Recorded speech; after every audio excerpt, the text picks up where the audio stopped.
Can I bring you in, Andy, because you're, with one of the great enduring rock bands in Australia, UMI, been around for 20 years. Is this ringing true to you? Have you seen the changes that we've heard described so far? Yeah, I mean, from our point of view, with overseas deals in the early 90s, touring there, it was very much a case of you're reliant on a record label, you're reliant on, publishers' money to get there and communicate, and, you don't have a direct, the internet wasn't around in 1990 or whatever, 91, so, you were relying on people to, transfer you and the conduit into those markets. Nowadays, 20 years later or whatever, people can communicate with each other about whatever they like or dislike. They can buy directly from a band.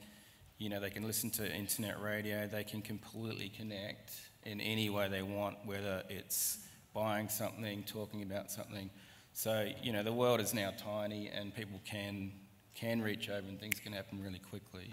So is it easier or harder for a younger band today? Because on the one hand, as you say, there's all of what you've just described, the changes in the face of the industry, the internet, the digital world of music. But there is actually a lot more music around these days, so it is surely more competitive than it used to be. Yeah, and it obviously it comes down to the fundamental of the song, of the band.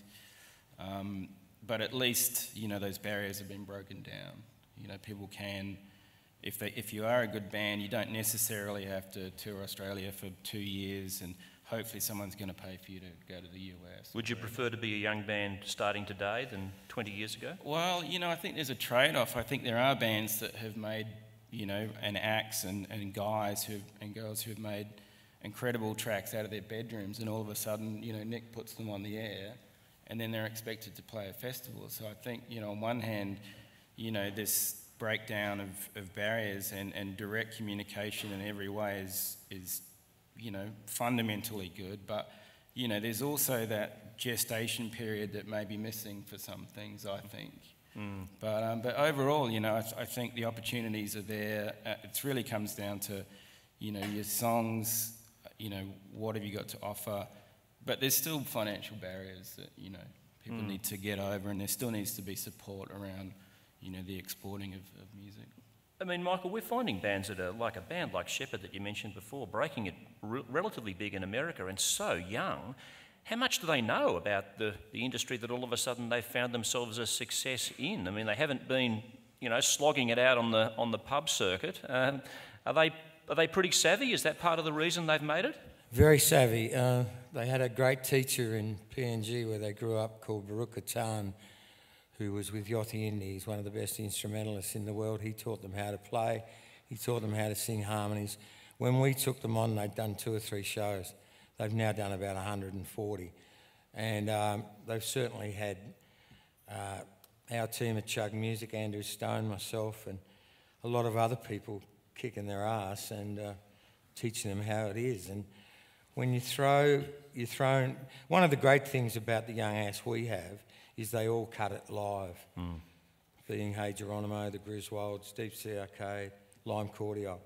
I mean, Lime Cordial is the perfect example of where, they had these great half-finished songs and sort of weren't quite on the money with their live show, and Daniel Denham, the producer, got involved, and Andrew and I, and 6 months later they're a very exciting live act, and I think you've just got to work it.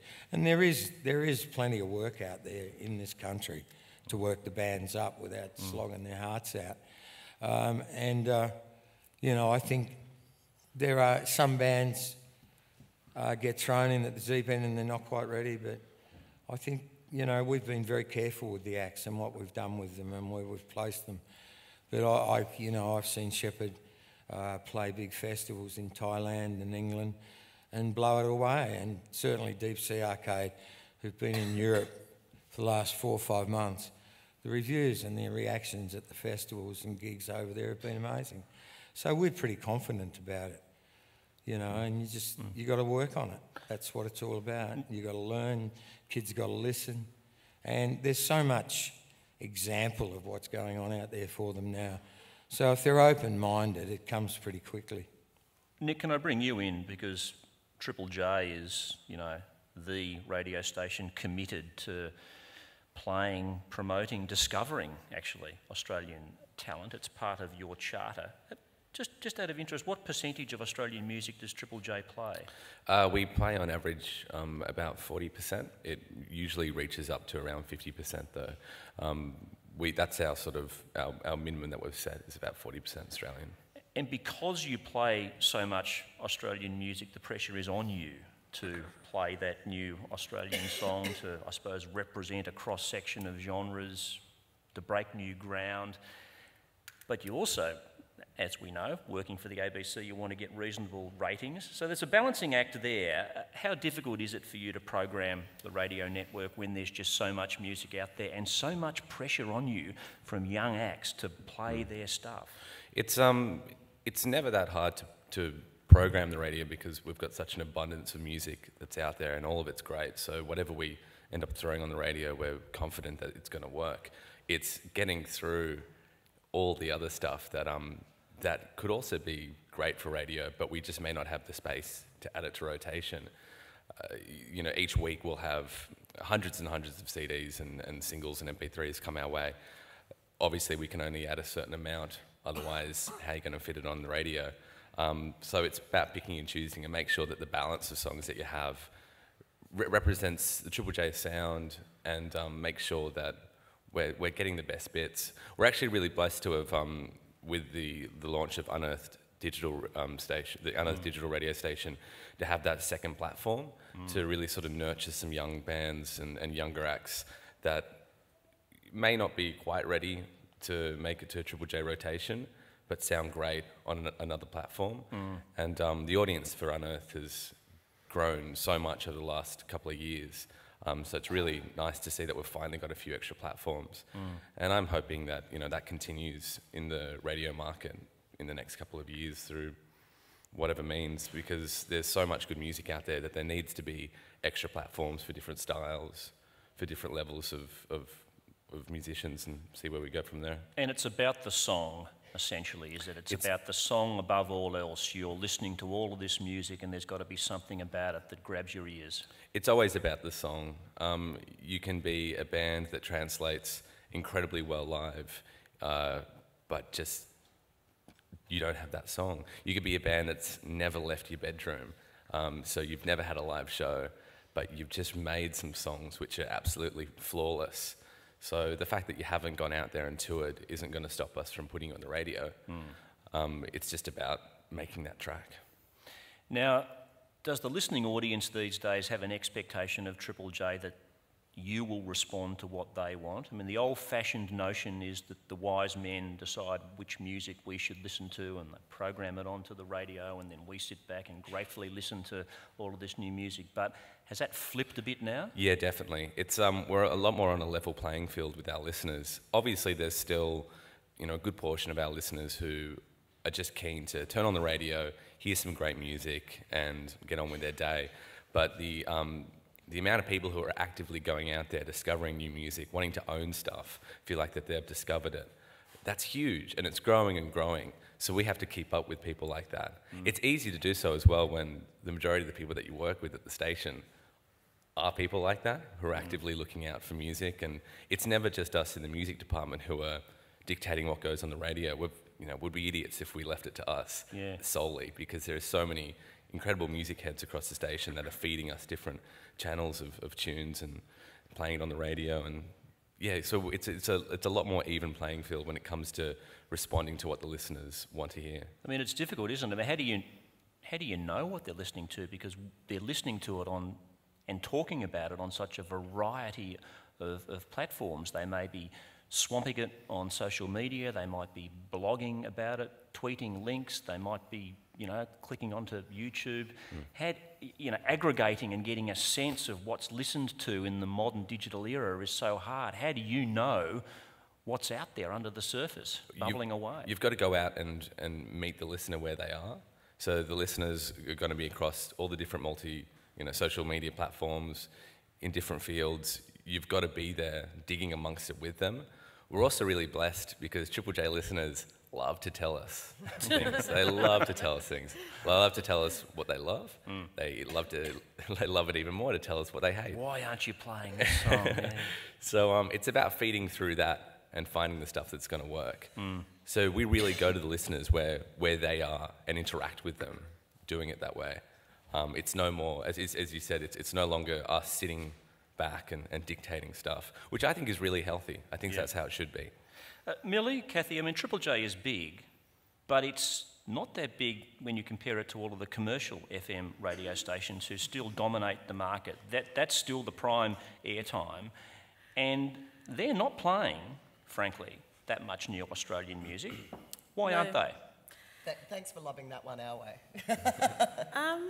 Well, I'd be happy to feel it. I'm very happy to feel it. Chuggy, do you want to come in on that one? Look, it's exactly what Nick said. It's about the song. So, you know, you can look at it from the perspective of commercial radio. Songs are just the things between ads. They've got X amount that they can put on a playlist, and if the Australian one isn't as good as the Beyonce one, they're not going to play it. But we've just heard that the Australian music industry's never been in better shape, Yeah. that Nick's getting inundated with great music. I think it's outrageous. I think it's absolutely outrageous. I think that what they do, because there is a quota there that they're supposed to be playing, and they get away with it by, you know, doing Australian music shows at 10:30 at night, which is just far, ridiculous. the quota's far too low. Yeah, it's way too low. And they take advantage of late night and playing a It's lot of retro disingenuous. music between midnight and dawn. And they'll deny that, but it's true. It's true. You know, in Canada, they've got about 40%. Australian commercial radio should have a similar quota to Triple J, and they should be forced to use it. It's just bullshit. It's holding back the scene. I mean, so many Australian acts are selling double platinum albums, double platinum singles, and not getting played on commercial radio. I'm not here to pan commercial radio, but I think it really comes down to their lack of wanting to take a risk. There's a lot of that. I even see it with international acts that are breaking it huge overseas, and a lot of commercial stations won't want to move on it until they have the proven figure that it's selling through charts and stuff like that. Whereas we have countless amounts of music that comes through Triple J's doors, which we wouldn't play at all because it's not the Triple J sound. But my God, it would sound good if Nova or Today or whatever picked it up and started playing it. And they really need to lift their game, personally, I think, because there's all these other bands that are floundering without a proper outlet. And the outlet should be through commercial radio where the audience wants to hear stuff of that calibre. Can I suggest too, though, one of the lack of access on commercial radio, I think, has made Australian artists just be a little bit more creative and pioneering in terms of getting their music out there in other ways. And I think we've got one of the strongest community broadcasting sectors in the world. And I think hats off to stations like Triple Z. Absolutely, FBI last week had 8,000 audience members come out and celebrate 10 years on air, RTR, Triple R, PBS. I think in terms of developing and breaking artists, that's where it's starting. And I think those stations are absolutely crucial in terms of what they're then able to do to allow those artists to tour, to actually start to carve a space for themselves. And I think that's something that we shouldn't ever let go of in this commercial argument and this commercial radio debate.